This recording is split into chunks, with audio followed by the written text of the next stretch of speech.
incoming chief resident at the University of Cincinnati, and I have the distinct honor of serving as EMRA's 46th president. And in 46 years, we've never seen anything like COVID, so it's been a very interesting time to be in a leadership position, I'll tell you that.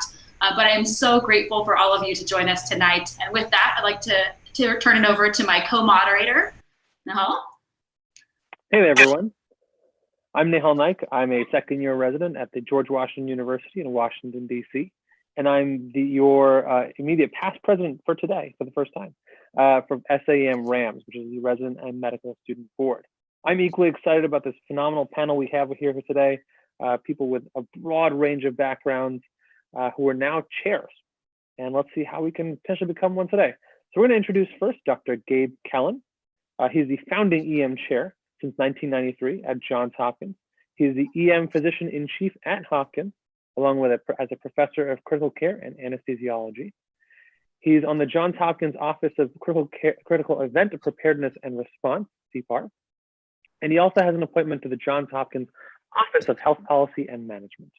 He's also currently on the ACEP board, and his academic interests includes emerging infections, including HIV, surge capacity, and critical incidents. Awesome. Well, next up, we have Dr. Bo Burns, who is a current chair at Oklahoma University and is a current member of the CORD Board of Directors. That's the Council of Residency Directors, perhaps for the med students in the room that may not know. So Dr. Burns, prior to being chair, also co-currently served as program director for a couple of years, overlap there. So I think he might be the only person in history that's both been program director and chair at the same time. He obviously trained at the one and only Oklahoma University, and it was the only place that he applied to for residency. So just consider that for a quick second and how things may or may not have been different then. Thank you, Bo, for joining us. You bet. And next we have Dr. Michael Brown, who's the founding EM chair at Michigan State. He's also the current president of the Association of Academic Chairs in Emergency Medicine. He's the senior editor of the great Cochrane Network. I'm sure you've read a lot from Cochrane before, focusing on emergency care and acute care, along with circulation and breathing. He was a resident at Michigan State University and Grand Rapids Medical Education Partners. Welcome, Dr. Brown. Thank you. Awesome. Thanks, Dr. Brown, for being here. Next up, we have Dr. Andra Blomkans, who serves as the inaugural chair at Stanford. She's the current president of SAEM's foundation and past president of SAEM.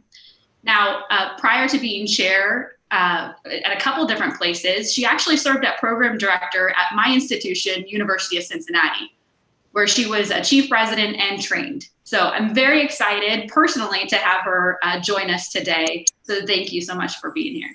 Thank you. And joining us, hopefully he's on the call yet, but joining us very soon otherwise, is Dr. Ian V.K. Martin. He's currently the chair at the Medical College of Wisconsin. He's the EM physician-in-chief of Froedtert Hospital in Milwaukee. He is, as of today as well, also the immediate past president of SAEM, was the president last year. He's also the former founder and past president of the SAEM's Global EM Academy, shows you a little bit where he's come from. And he was a resident at the University of Maryland, Shock Trauma, where he was also chief resident. I'm here, Nihal. All right. Thank you for the introduction.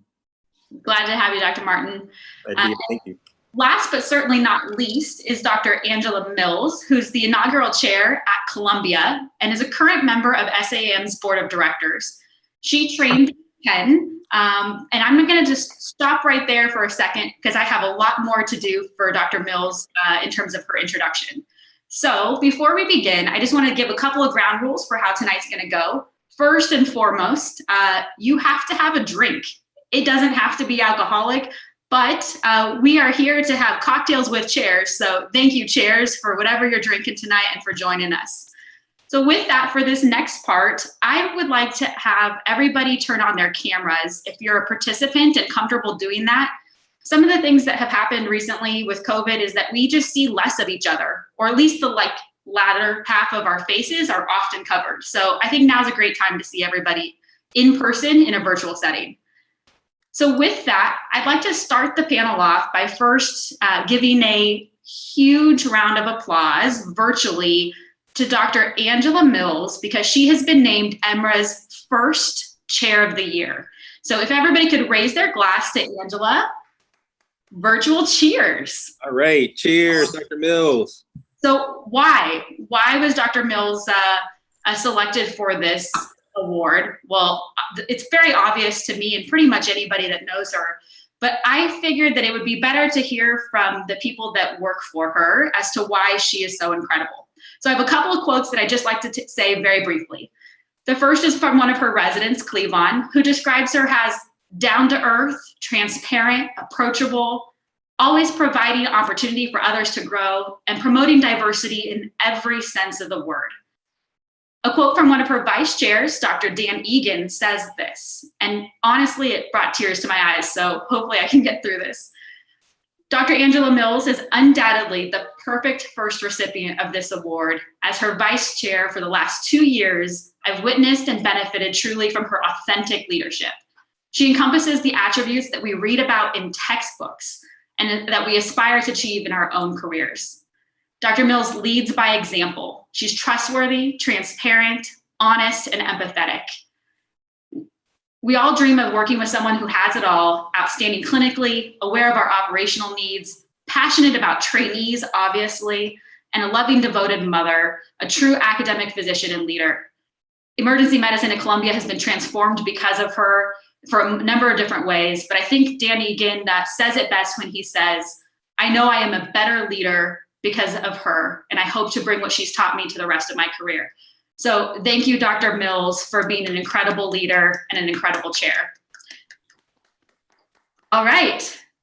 Nahal, would you like to start off the questions for our panelists? Of course, let's get started. So let's kick this panel off. So first, we're going to start with the question that's more relevant to potentially the most people on this call, is take us back to what were you like as residents? So let's start with Dr. Burns. You start with me? Dr. Burns. Oh, Dr. Burns. So as a resident, I was, and thank you, good question. As a resident, I was 3 words, amazing, very eager, very overly ambitious. I was convinced everyone had WPW and C1 esterase inhibitor deficiency with a side order of ciguatera toxin poisoning. I was quite convinced that that was the case. I made my mistakes with great confidence. But you know what? That's part of the training, and we all got through it. I think in all seriousness, I felt scared to start my training. I wanted to be the best. I wanted to be better than everyone else in my residency, not in a mean way or I'm getting ahead of you, cutthroat kind of way, but I was firmly convinced everyone was going to know more than me, be better than me, be more experienced than me, and I used that as my motivation. But I was so proud to train where I did and felt such a sense of ownership there that I think that helped me succeed. And next, let's go with Dr. Blumkolm for the same question. Can you guys hear me okay? Okay, great. It's a great question, and it forces some recollection, which I think is sort of fun and kind of crazy at the same time. I was that proverbial resident that came early and stayed way, way, way too late because I had this problem with giving people work at the end of my shift, and I wanted to clean up everything nice and perfectly tidy, stainless steel, and otherwise, even to the extent that we had 12-hour shifts, I legitimately stayed until the next one because I was working the next day. So tragic and not a good use of, or not a great user of time. But nonetheless, that was me. My mission sort of throughout residency, and that has persisted, is just making things better, like finding stuff that doesn't make sense and seems silly or stupid and try to fix it and make it better. And often there's a ton of history behind why something is, and medicine's a very conservative, not willing to change kind of specialty, but I just sort of found a great deal of satisfaction in finding the things that were wrong and trying to fix them and sometimes actually getting there, so. And next, let's hear from Dr. Kellen. Thank you. So coming from Canada, I guess I would say I was a hoser, and I was a little bit of a Yahoo. for absolutely no real reason. I came to Johns Hopkins to train, and it was sort of like signing up for, I thought I was signing up for prison for 2 years. And it was pretty brutal, but having sort of kept the humor, and I was like Dr. Burns. I just assumed I was coming to this great place and I didn't belong. I was a poser as well as a hoser. And I just thought, well, I'll just see if I could survive this and get through it. But I ended up really thriving in that wild environment, and I learned how to fight, and I learned how to stand up for emergency medicine and for ourselves. And I really became a different person than I was before. Some of the hoser and Yahoo stuff still exists, but you'll have to work a little to find it.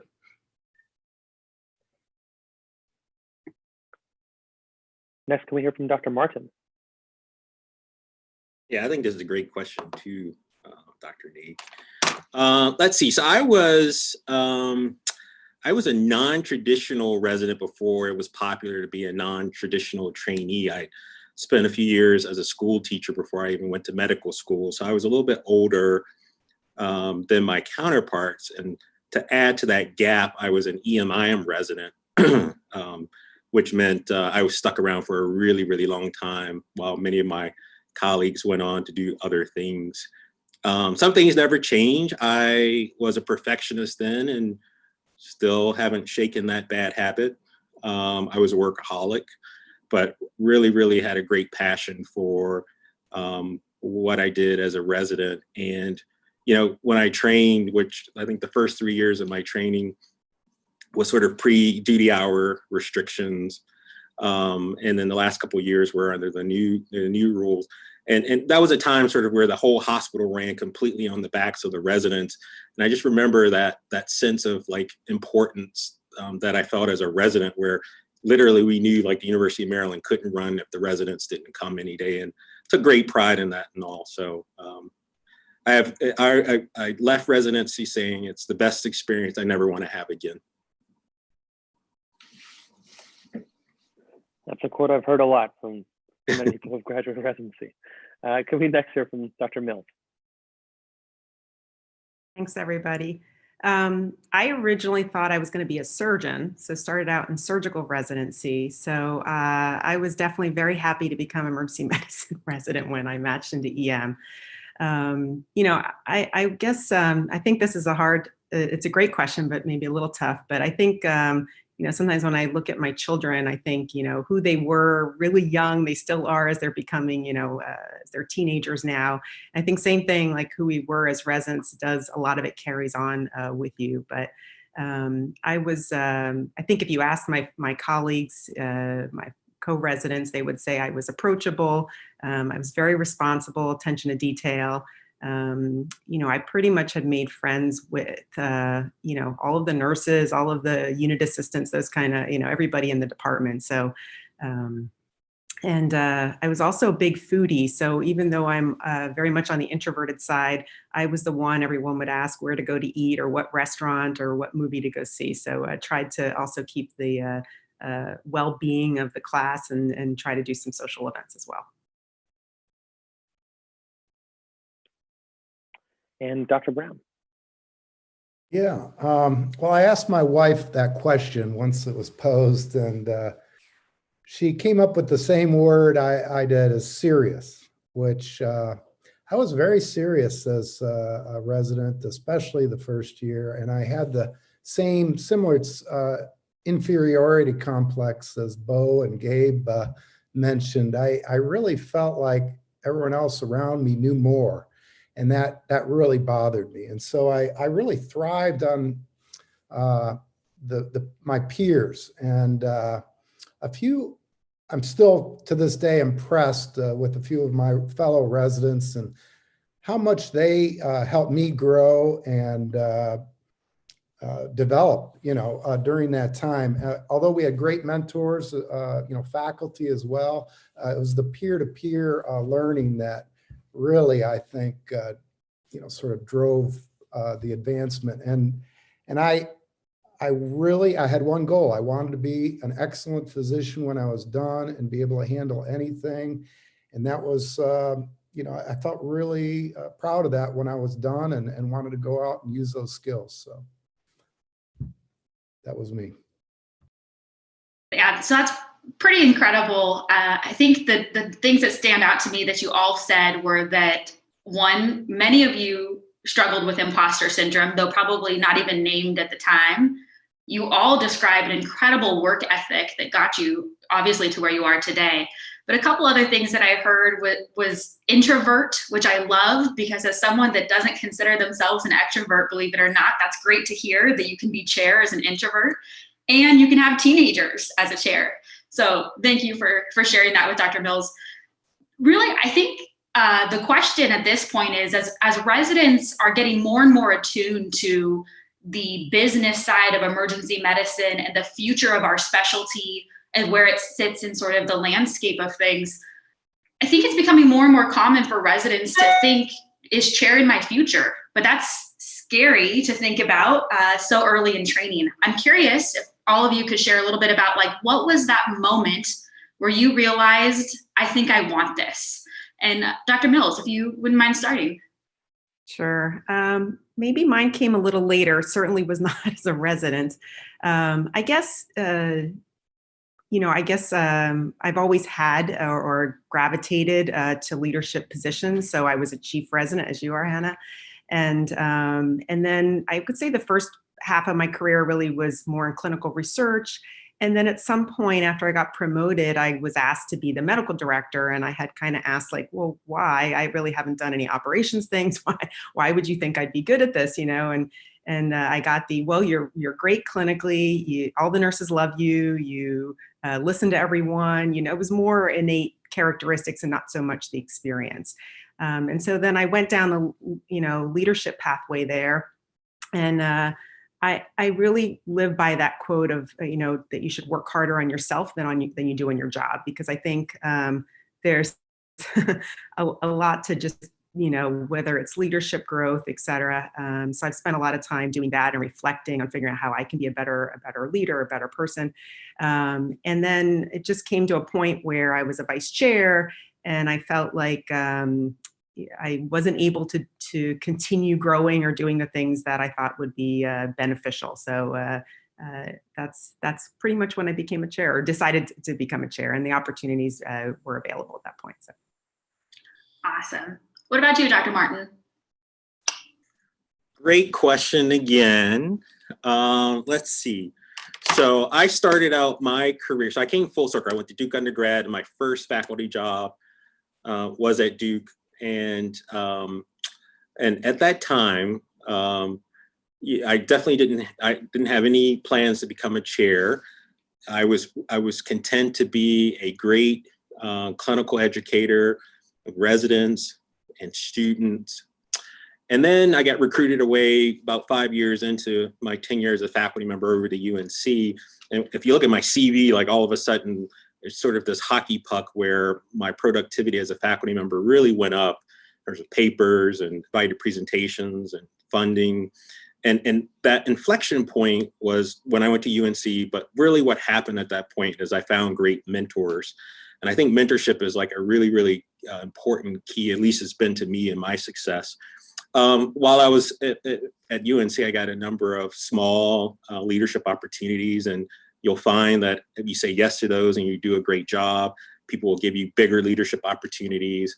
And I found myself in a career development program at the med school that was focused on folks who were sort of middle leadership roles who the institution wanted to invest further in for more senior leadership. And I had no plans at that time to leave UNC. But it was interesting. I remember the program leader in one of our sessions, this was a year-long program, projected the organizational chart for UNC Healthcare, UNC School of Medicine, and went through every single person who was on that chart. And one of the things that was crystal clear to me was that at least the culture at UNC was that everybody in senior leadership had a second degree. And to make a long story short, I found my way into business school. And that was probably the other really important inflection point in my professional career. For those of you on participating in the session who have gone to business school, essentially an MBA is a leadership degree. And so it's really at that point that I started thinking, well, Ian, why can't you be a chair? Why shouldn't you be a chair? And so it really instilled a belief that I never had before. And so now I've had the fairly unique pleasure of being a 2-time chairman. And so I think people, they see the finished product now and they find it pretty funny that not that long ago, I was suffering from imposter syndrome myself and certainly had no belief that I would end up, in where I am right now today. Yeah, I love that. Dr. Bloomcombs, you also have an MBA. Perhaps you should take this question next. Yeah, so, I mean, the real Andra Bloomcombs is a basic scientist. I'm happiest actually in the lab with my mice and things. And I've always fancied myself, I was going to be a basic science researcher, and got periodically, like Angela, tapped for research positions along the way, like not entirely clear. You know, I was asked to be residency director. I had no idea that was, I had not expressed a single desire to be that, but suddenly overnight I was a residency director. But also in that basic science career, and as happens in research a lot, things don't go necessarily the way you thought they might. So I lost my funding, and then I decided to sort of regroup and go to UT Southwestern, get an MBA in innovation and entrepreneurship, because I wanted to do device innovation and innovation in practices and that sort of thing. So I did that later. I'm not sure I'd recommend pursuing an MBA at the age of 47 ever again. The first time they said homework, I almost fainted. I was like, what do you mean homework? Like, I don't understand homework. And then it kind of got to the place where I really enjoyed mentoring people. And I got more joy out of mentoring students and people and residents and junior faculty than I actually did of doing stuff myself. And chair seemed to be the place to do that. And I got a wonderful opportunity and was able to take it.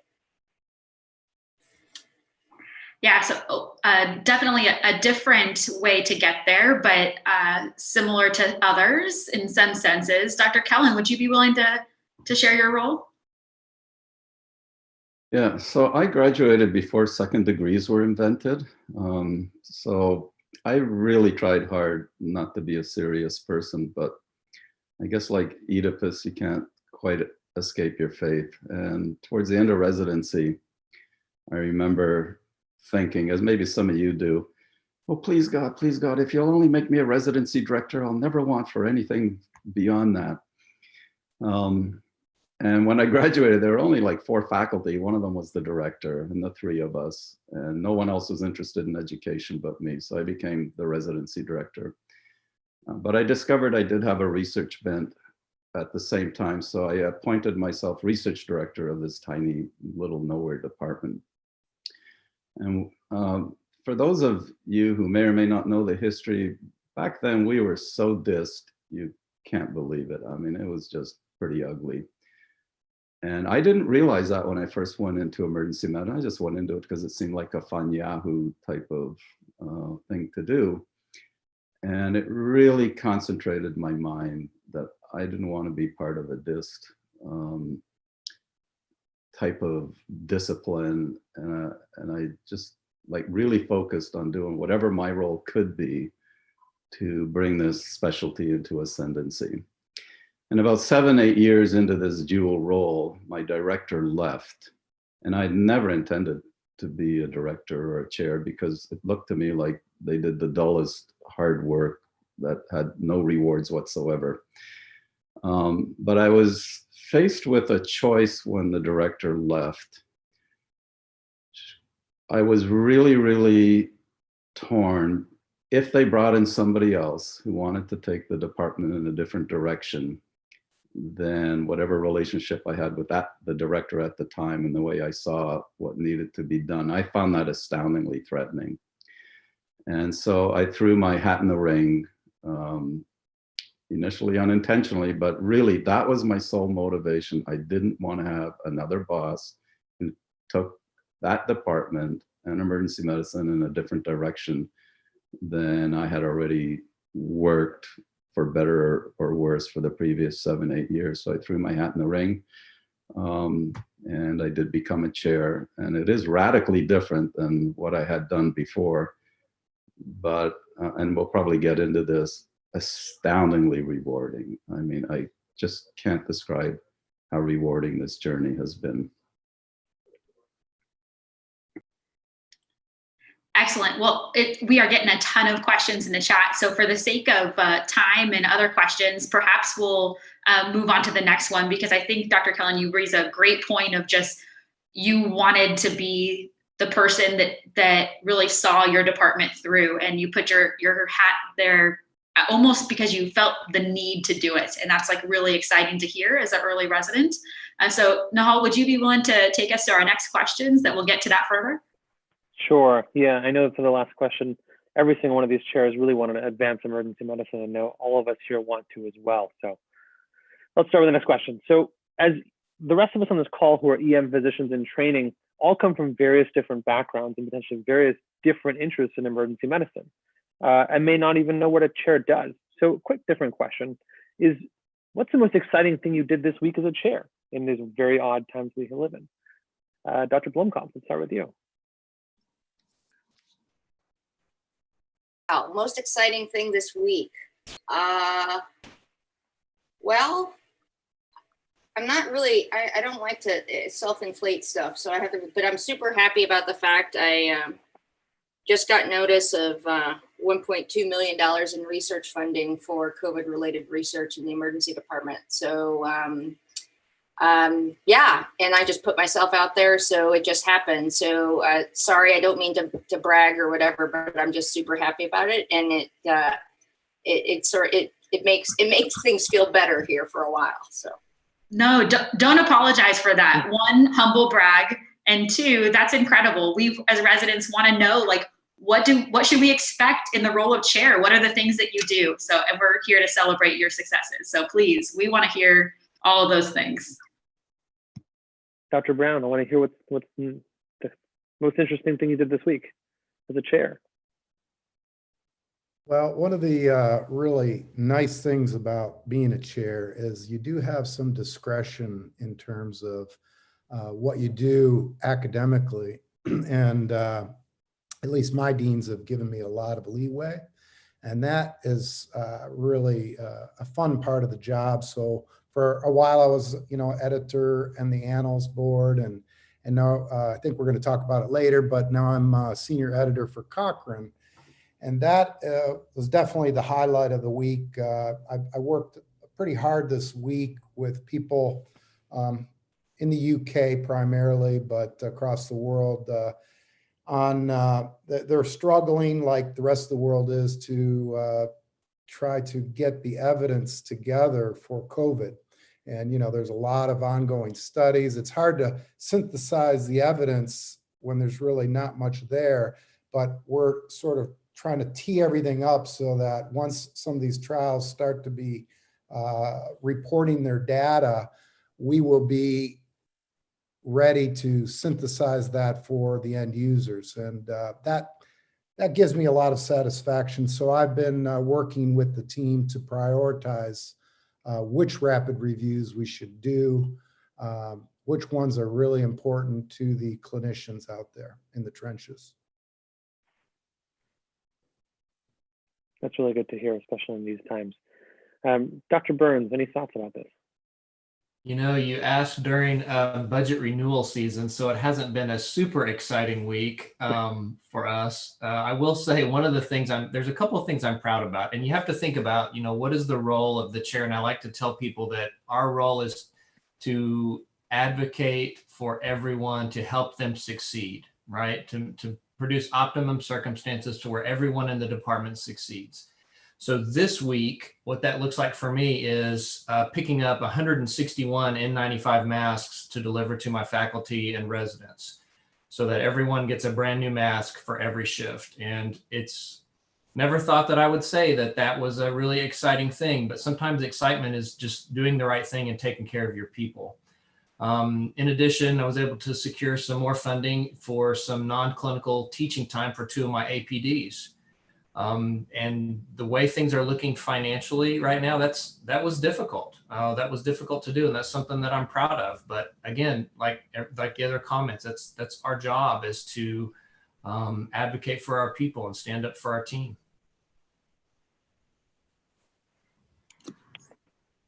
That's really great to hear. I know that really shows the diversity of work that a chair does, from getting grants all the way to just getting your PPE for your colleagues. That's really good to hear. Yeah, so I think that brings us up maybe to one of the common themes that's in the chat right now, actually, that's a little bit of a divergence that we had planned is, like, what about the failures? What about the hard days? If you could talk about that a little bit, and what you see as the biggest challenge that maybe you faced as a chair in your tenure. I'm not going to call on someone because that's a struggle. So maybe I can get a volunteer. I'll volunteer on this because this is really easy. Thanks, Dr. Martin. Because I just had it like a couple weeks ago. So for those of you who are familiar with the DISC personality tool, I'm a solid D. I'm an I. I'm right in the middle of I, which means my why it matters is all about relationships. And, you know, we've in 8 weeks time gone from everybody's going to die from COVID to everybody's going to lose their job because of COVID. And, you know, we've had to make some really difficult decisions at our institution, like many of our colleagues who are on the call right now, and some decisions that really required to let some folks go. And I got to tell you, as a 2-time chairman and a now past president of a national association, it's by far the hardest thing I've ever had to do, is lead a group through a time where we've had to let some people go. And it's particularly hurtful to me because I do value so much the relationship with the people that I lead. And so that was a very easy question for me to answer. And it's very recent and raw. Yeah, thank you for your vulnerability on that. I think as EM physicians in training, we're obviously very concerned about our future, and you know, a number of residents that have secured contracts are in struggles right now. And so while I don't want this to become a negative or a COVID, I really do appreciate you being genuine about that and the struggle that feels like. So Dr. Kellen, you had raised your hand as well. Do you want to talk about this? Yeah, I'll see if I can get through this. I've been around pretty long now, and we've had a number of deaths in the program amongst our residents.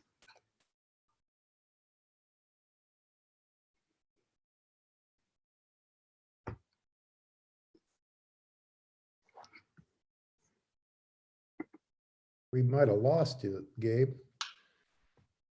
Yeah, I think maybe Dr. Kellen needs a minute, and I'm sure that hits home to a number of us right now that perhaps know somebody that has been affected.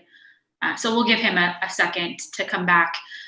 Perhaps we can transition to maybe something a little bit more upbeat in terms of, like, we've talked about a chair and what you kind of do on a regular basis, but the path there has been somewhat unique. And so I'm curious for Dr. Brown, you are the chair of chairs, right? So you're the immediate past president of SAEM's chairs group, AACEM. That's gotta be a wild group. You wanna talk about hosers and things. Can you share a little bit about your experience as chair of chairs and maybe what you see the future of being a chair looking like? Sure. Yeah, I thank you for recognizing I'm the immediate past president. It actually transitioned today, so. You got through it. I really enjoyed being part of this group. The executive committee is just a fantastic group of people. And like I said before, I've been someone that thrives on sort of the energy of my peers back in residency, medical school, and now it's the chairs. They're my friends and colleagues. And so that group, it's sort of a a smaller, tight-knit group because we all have a unique sort of job. The thing that makes us unique in the academic emergency medicine chairs in that we all have education and research missions to deal with beyond the operations of the ED. And so I just really enjoy the camaraderie, the sharing of our struggles together. And that's one of the main purposes of this group that I was the president of last year. And it actually started as a dinner club, I'm told by those before me. And that's what it's still, that's a key part of the organization, is that networking and sharing both successes and struggles. And so to say, answer your question about this year in particular, obviously the COVID thing threw a huge a challenge at us. And in fact, we were supposed to have our retreat right about the time when this was all sort of escalating. And to tell you how difficult that was, it had been a pretty smooth year up to that point, but I had just gone to just to frame this, I'd just gone to a Michigan State basketball game Sunday night, 18,000 fans cheering on the Spartans. And the next morning, we're having a discussion about should we cancel our relatively small meeting of 200 people. And I'm like, no, I mean, why? Why? I'm at a game with 18,000 people. I don't think 200 people is going to be a huge problem. And boy, did I get flack for that. I mean, there was a lot of pushback from my colleagues, mostly through our listserv. And you know what? They were right. I was wrong. And I listened and changed. We changed our mind. And the next day we had to cancel. So that huge challenge, but I guess one of the lessons from that, you continue to learn, right? Even as a chair, hopefully you still have your ears and eyes open. And that was a real learning experience that, wow, I'm so glad we had people within our group that really voiced their opinion, felt comfortable voicing that opinion. And that's sort of the wisdom of the crowd. And it changed our trajectory, and it was a good thing, obviously, in retrospect. I don't know if I answered your question, but I rambled on a little bit. No, I love that. And I think what you're getting to, and actually what the chat is getting to in Dr. Kellen's demonstration of his vulnerability, is sort of the cohesiveness of emergency medicine and culture. And so we have two experts, obviously, in terms of culture. That's Dr. Mills and Dr. Bloomcombs. Both of you are incredible leaders, incredible female leaders. And if I would say, like, hashtag girl crush, if I might. But you've both been recognized in terms of the cultures that you've created as inaugural chairs in your departments. I was wondering if you could talk a little bit about your keys to success. How did you do such a remarkable thing in terms of it being so intangible? Dr. Blomkamp?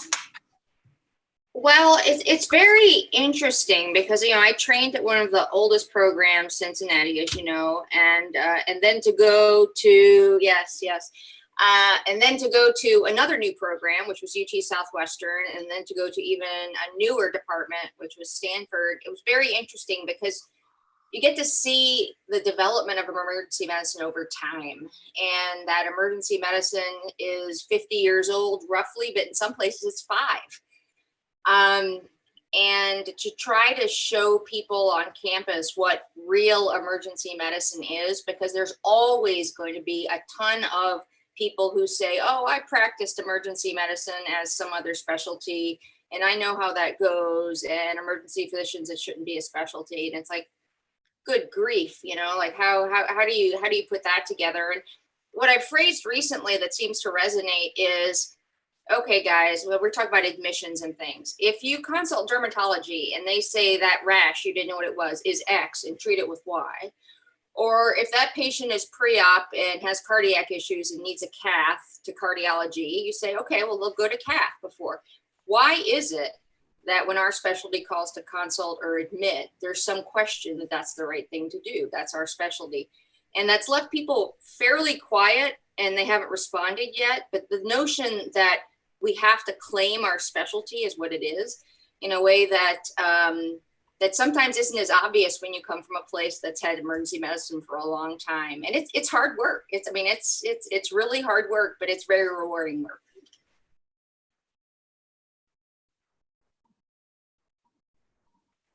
Go ahead, Dr. Mills. Oh, thank you.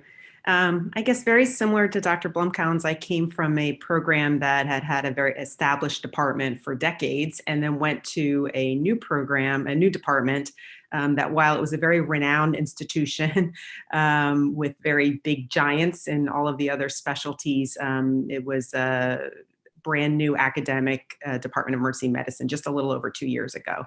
And I think what I found, at least internally, in making sure to build a culture that we all want to be part of, is really to start by listening. I really spent my first 6 months listening to everybody and trying to understand what the challenges were, what the issues were, and then making sure to uphold, kind of the tenets that I believe in strongly. It's the transparency, being direct and honest, and having equity and diversity. And so those are really the things that I've tried to follow.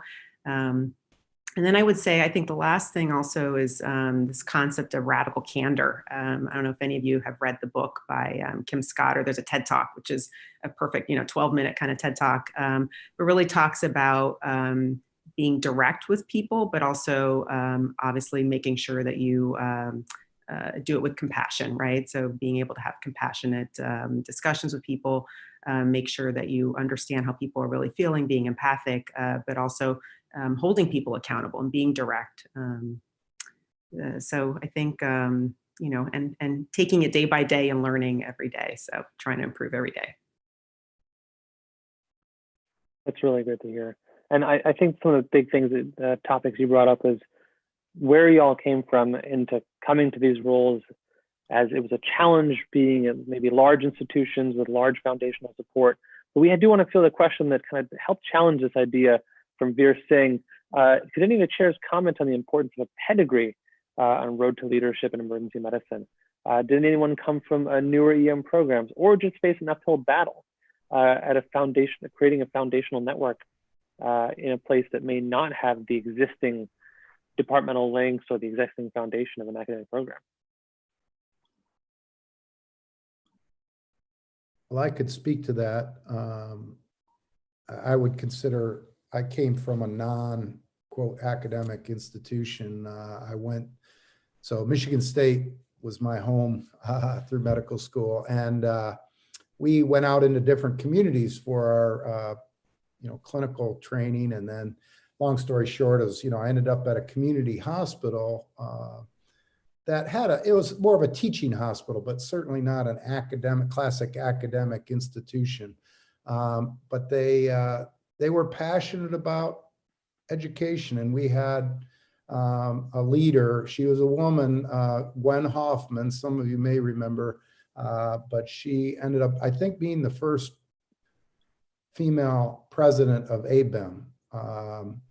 And she's from a community hospital, but she was an amazing figure, and she drove us all to be better at what we do. But I guess I came from this, I had to develop the relationship with Michigan State, because it had been going on for a while from this community hospital residency, and it just never seemed to come to fruition. So Gwen sort of said, Mike, I was the associate residency director at the time, and she said, could you please go to these meetings with Michigan State? I'm tired of it. And so I started to go to these meetings, and it ended up accelerating. And so then we did build a relationship with the university and a medical school.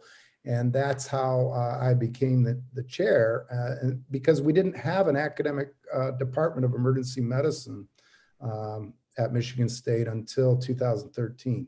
So, you know, it can be done. It was a very wild, different path, but it is possible.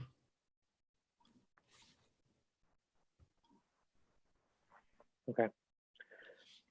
And again, we'll take a few more questions from the field. One of the things that people in the field have asked is, you know, all the physicians here have dealt with a lot of decision making, a lot of decision fatigue too in their academic careers. How do you foster positivity and combat issues of moral injury and wellness in your programs? And how have you instituted that culture at your institutions?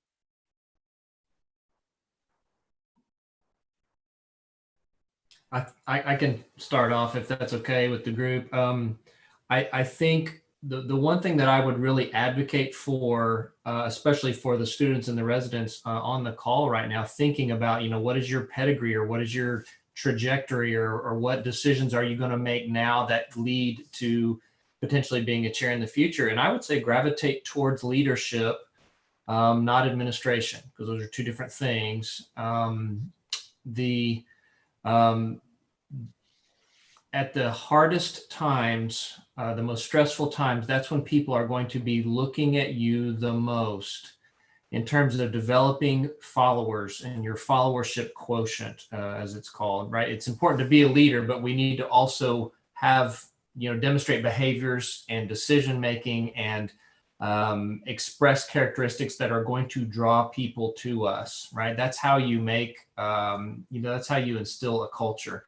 And just think about the things you've heard from the last, the few chairs that have spoken up in these last few times, the characteristics. And I really want everyone to think about this tonight: listening, understanding, changing your mind, you know, being flexible, being approachable, being compassionate. Those are the things that are going to help you, especially at the hardest times. But what I would say is it takes practice. It takes deliberate effort.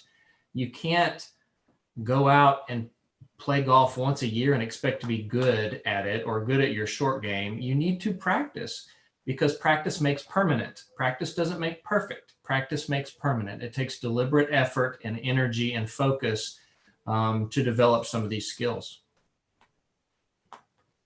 Yeah, that's amazing. I think the comment about leadership, not administration, really strikes home for me. Interestingly, though, all of you have served in leadership positions in addition to being chair.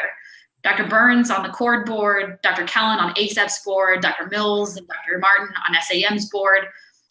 I'm curious, what, you know, being chair is hard enough. Why did you take the next step? What did you need to accomplish? And Dr. Martin, I see a big smile on your face. I think I'm going to start with you on that one.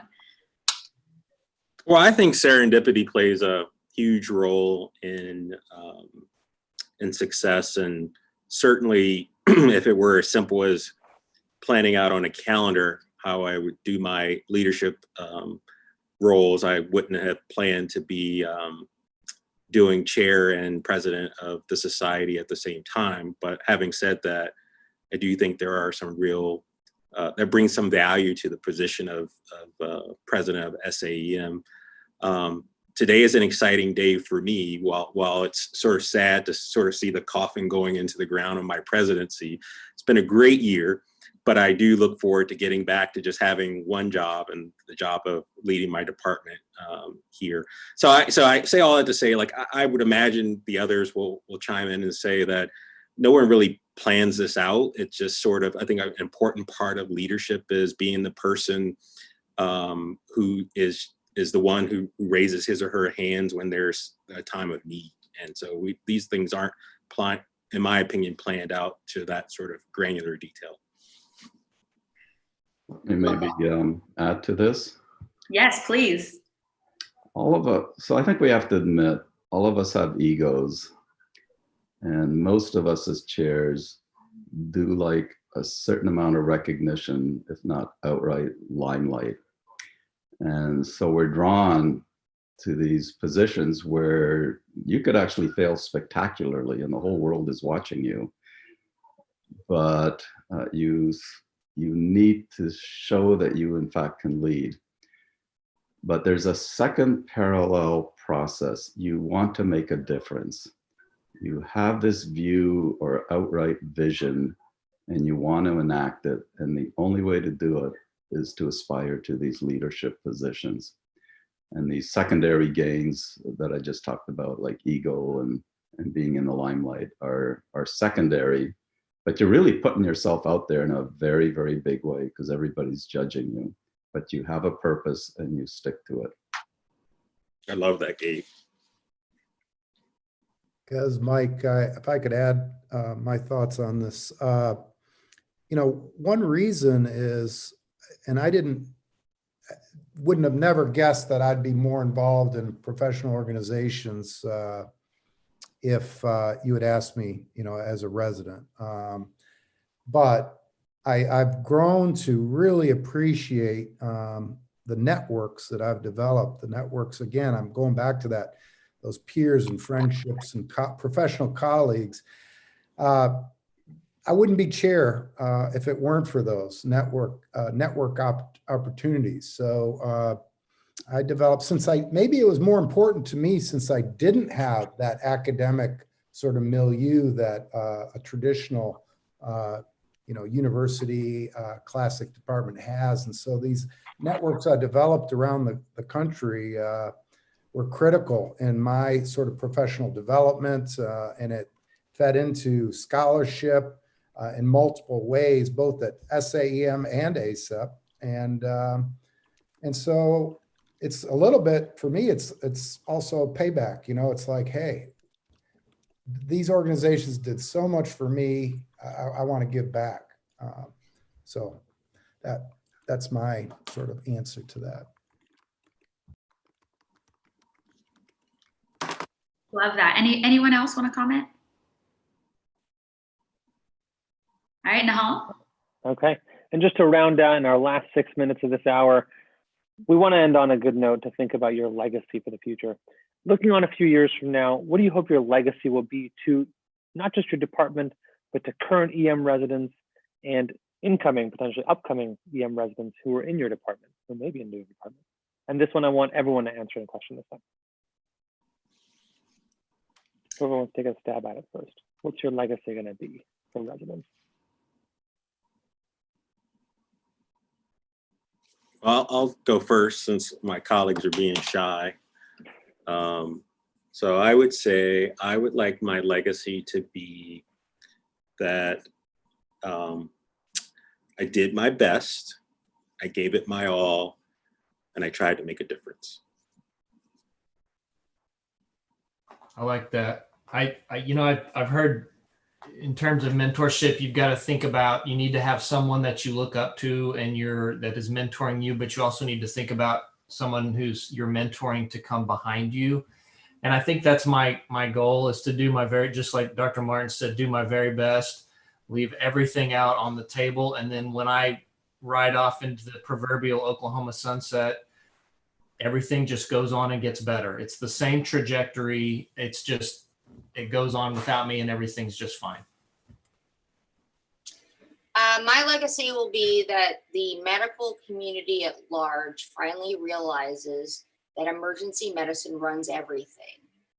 Held in the appropriate esteem. And the sooner you get to that conclusion, the better it is for you. There you have it. Thank you for letting me share. I have to interject. That was just mic drop worthy right there. I think everybody's hands went up. Amen to that. That's awesome. What about our other chairs? Yeah, I fully share Dr. Blumkind's vision, so I don't have a huge amount to add to that. That emergency medicine has come fairly close now, and it's up to the rest of you to take it to the next step, to be the supreme specialty of emergency medicine. And that's what we work towards. In terms of what do I want on my tombstone, not necessarily that, but what I'd like, particularly the residents, to read is 2 lines, teacher, and he cared. That's beautiful. Dr. Mills?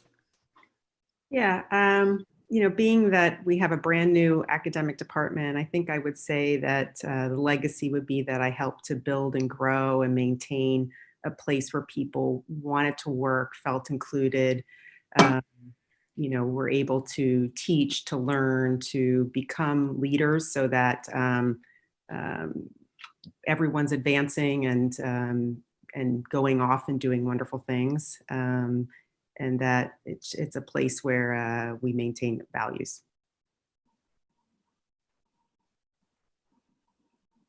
That's awesome. So I have to ask, I got an email 2 days ago from a MS3 incoming MS4. And it went something to the effect of, hey, I reached out to a resident and they were talking about how the future of emergency medicine is basically going to be shit, for lack of a better term. And excuse me for that. But in terms of workforce, pay, all sorts of things that he had heard as a third-year med student that was going to affect the future of emergency medicine and his decision on whether or not he should apply to our specialty. And so I think that maybe it would be nice to end on your thoughts on, one, what does the future of emergency medicine look like? And do you have advice for the med students that are on the call that are thinking about this as a specialty, but also the senior residents that are entering the workforce right now? What should we be concerned about? What we should be excited about? I think that that's on everybody's minds right now in the setting of COVID, especially. I can't help myself. I'm going to just start. I mean, first of all, I challenge that person where they get their data. I mean, we're now looking at health systems that had to essentially shut down, like all their procedures, all their surgeries, all their outpatient clinics. They had to adapt to telemedicine, all those things. Occupational health couldn't handle the load. Everything was just a mess. Who stepped up to the plate and helped the rest of the medical system survive and get back on its feet? It's really hard for me to understand how anyone in medicine at all could view emergency medicine any differently. And I expect that our numbers for emergency medicine will increase substantially. And I feel bad for, I feel like it's likely a person who told this MS3 to almost 4 to, because they're jealous and they want them to come to their specialty or something. But it's not rational to me to say that at this point. If I could chime in. So first of all, I would invite that person to listen to my farewell speech today, because I did delve into some of this a little bit. I actually think the future for emergency medicine is quite bright. That doesn't mean we don't have our challenges. It doesn't mean we're perhaps going to go through some right sizing. Those are all really important things for us to do. But I got to tell you, and I said this when we started, I've always considered what I do as a physician a great privilege. And I try to tell our learners that we know things about our patients and we see parts of their bodies that not even their closest relatives have heard or seen. And so it's a great privilege to do what we do. And so I really have never been more proud to be a physician than I am now, and particularly an emergency physician.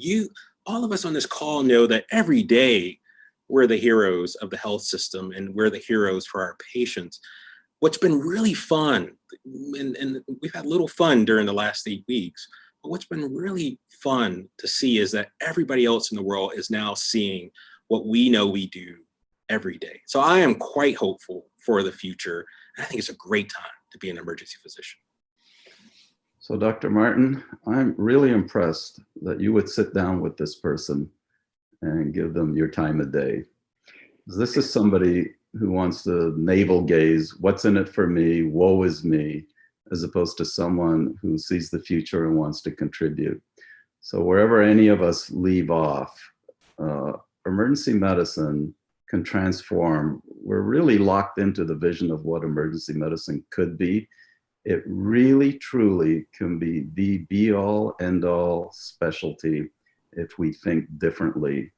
And the specialty is such that if you come in now, even at this level of maturity, the level of contribution to fundamentally change the world of medicine is completely open to you. And if you want to do that, you're not going to worry that your salary is 30% lower or your benefits are decreased. All that kind of stuff will come out in the wash in the long term. So for those of you who want to think, what is my role in contributing to the further ascendancy of the House of Medicine, and particularly emergency medicine, then you have a golden future. If you're worried about what is it that we're giving to you, I'm sorry, not a lot of time for you. Hey, Hannah, I heard that exact same speech when I was a resident too.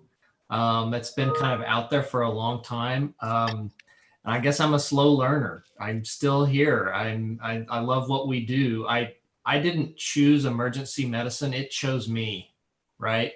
It's going to take some of you all, and I'm excited for this moment to happen, is when you figure out that the whole world is full of people that can't do our job.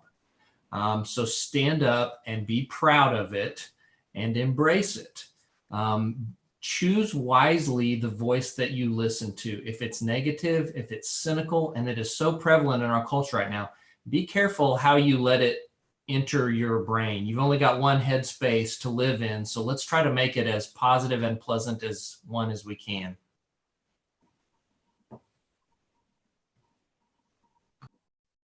Dr. Mills, I'd love to hear from you as someone that's, Dr. Omar Mania is on the call as well, and he, along with others, are saying right now, literally as we're talking about all this, is the 7 p.m. clap. I got to hear from you being on the front lines in New York City and your department. Give us a few words. Yeah, regarding the last question? Yeah. Or anything. I mean, of all the chairs right now, you're in a very unique position, obviously.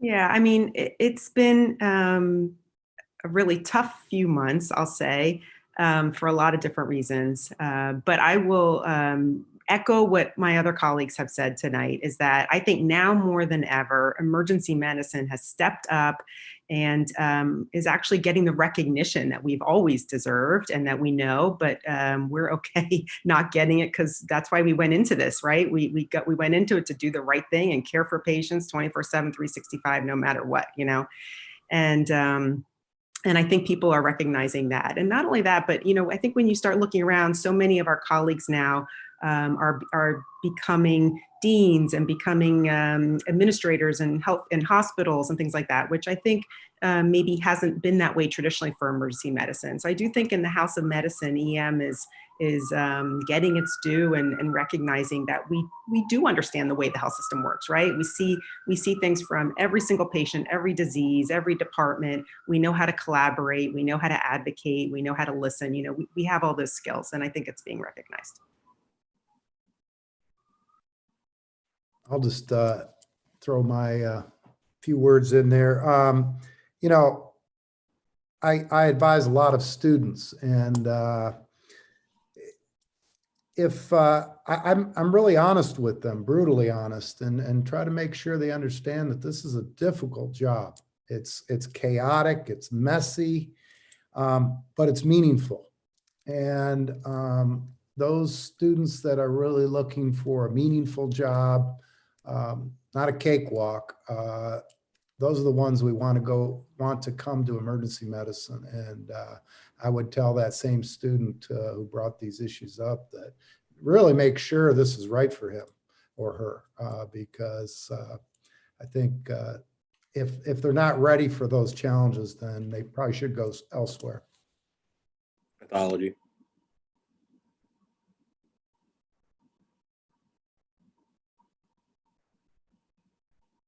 It's great to hear from everyone here. It's inspiring words, especially during a time where we're actually getting a lot of recognition. I feel proud to be an emergency physician right now.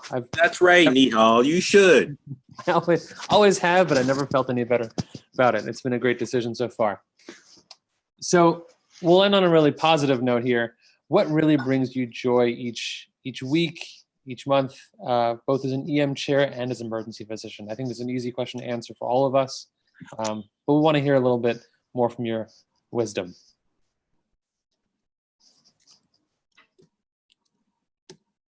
What gives me joy is really seeing my team succeed. You know, the faculty, the staff, the trainees, the students, being able to mentor someone, a med student on a paper, and then they present it as an abstract at a national meeting. You know, there's nothing better than that. Or having a faculty member win an award. I mean, that's really what it's all about. Is you know, allowing people the space and the opportunities to achieve what they want to achieve. Speaking of awards, Dr. Blomkamps, I understand that today your department got named the AWEM's Outstanding Department in terms of what it's doing for female leadership. So that has to give you joy, right?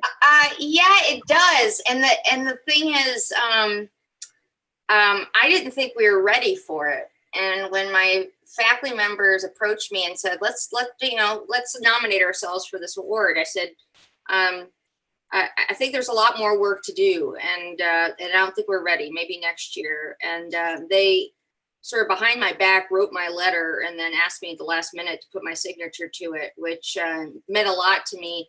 But it also said we always have a lot of work to do in that, and there's always going to be work to do. But it's important to take the time to celebrate the small victories whenever they occur, however they occur. And yes, I will have to say that did bring me great joy. So I agree with both of you. I agree with Dr. Mills in that watching residents and faculty grow, possibly because of your mentorship in some ways, is just astoundingly fulfilling. The other thing I can tell you is after all these years, I still tremendously enjoy clinical care and bedside teaching. It's one of my absolute greatest joys to be in the clinical area with residents and learners and be able to interact in front of patients with them. I hope those of you who aspire to leadership never lose the joy of caring for patients too. You know, one thing I want to throw in to just kind of thinking about what it is that we do and love. I want to take it out of the professional area a little bit because watching the residents succeed is great. And this time of the academic year, you know, especially seeing the seniors and some of the chairs, I think you'll probably agree it's time for them to go. You need to go. It's time to get your jobs and move on. But thinking about other things that bring me joy, when we had our last EMRA hangout, I was sitting in this chair watching my kids make a tent to camp out in. And that was just a neat experience. And so as rewarding, as wonderful, as meaningful as this experience is, being a chair, being a leader, mentoring people, don't forget to integrate the other aspects of your life that bring you joy as well. I'll just add and say that, you know, I think to be a leader, be a chair means in some ways, not maybe, it really does mean this, putting your personal interest aside, and your job really becomes taking care of your faculty and the learners in your department. It's really, and I live by, I think of being a chair sort of like being a maestro, where if they're succeeding, that's a reflection on your success. And that means the whole of the department is succeeding. So nerdy thing though, my absolute favorite thing as a chair, and hopefully some of the others on the line can relate to this, is when I get word that someone I put up for promotion has been granted it. That is, there is no higher, that is like crack open the beer cans. I am super stoked and excited. I know it's kind of nerdy, but I'm so excited for them. And I'm so excited that as a department, we have put another person up, and we had 4 people this year. So I'm really happy about that too. Thank you, Andre. Yeah, I'm not a beer. So Dr. Hughes, you're right. I'm not really a beer person, but I was trying to be relatable. I'm a martini guy. All right, so martini. Yeah, let's keep it real, Dr. Martin. I know you're not a beer guy. The tie doesn't come I'm off. trying to convert you to Scotch, but you just won't do it. I know. Hey, Gabe, look, I'm loving the matching suit with the grand piano. Like, that's what we all need in life. So that's not a grand piano. That's a harpsichord. And, Oh, and okay. so this is my Even more ego. so, proves I'm my sorry. point even more so. Wait. This is my ego showing. Okay. So this is obviously a staged photo, right? So I took a year off between internship and residency and built that thing. You built the harpsichord. Yeah, I built that thing. One of my proudest achievements. That has absolutely nothing to do with medicine. So That's a So I gap have to year. show it to everybody right now. That's a gap year for a high achiever, by the way. Yeah. build a harpsichord. Right. Yeah. There's already a lot of goals we can already start looking to achieve as residents too. I can all take years off to do a project of our own.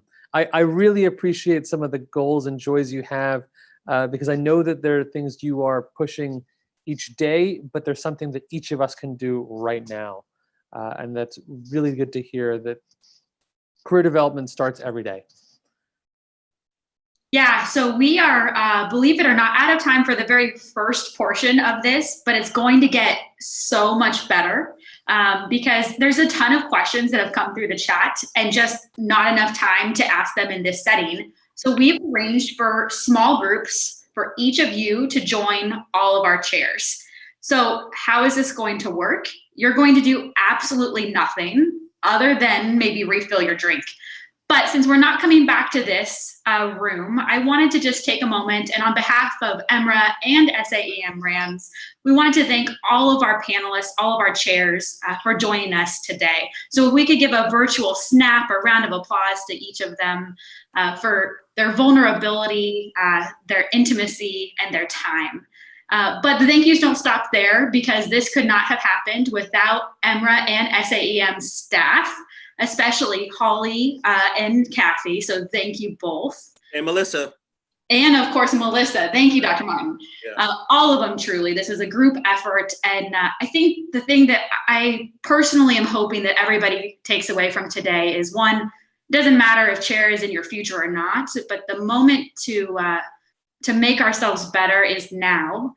But also, in the setting of COVID, when everything might feel a little bit disjointed or perhaps like a gloomy day, emergency medicine is a community that sticks together. Doesn't matter where you are in the country, what department you come from, what your lineage is, what board you represent.